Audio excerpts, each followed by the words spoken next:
interesting people I got to meet when I was a teenager was Charles Schulz. I went to see him 3 times, and all 3 times I got a ticket for uh, parking too long in this parking space in front of his office, which was downtown. But he was the nicest guy, and he really helped me a lot by just even drawing techniques, about not using a ruler so much, using your own sense of what the line should be.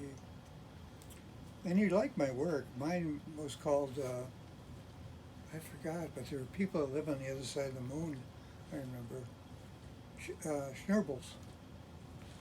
So he liked it, but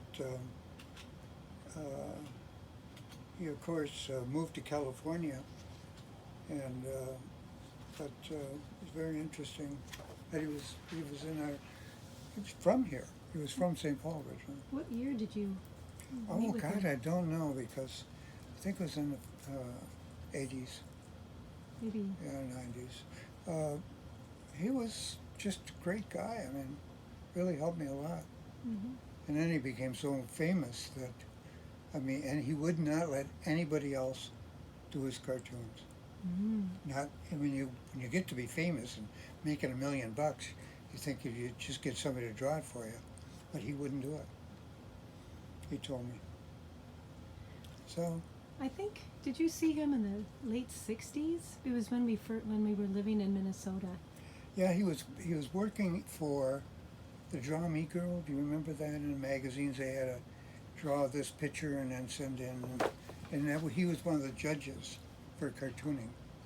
And I remember going through some of the things with him, and they were pretty amateur, But You mean the submissions were amateur? yeah, to get into the school. I didn't know he was a judge for that. Yeah, he wasn't really. He was more than a judge. He was one that would put a piece of paper over your cartoon and tell you what was wrong, which would help anybody. Mm-hmm. Yeah, it's good. It's great. Nicest people I ever met, but I've met a lot of nice people all through my career.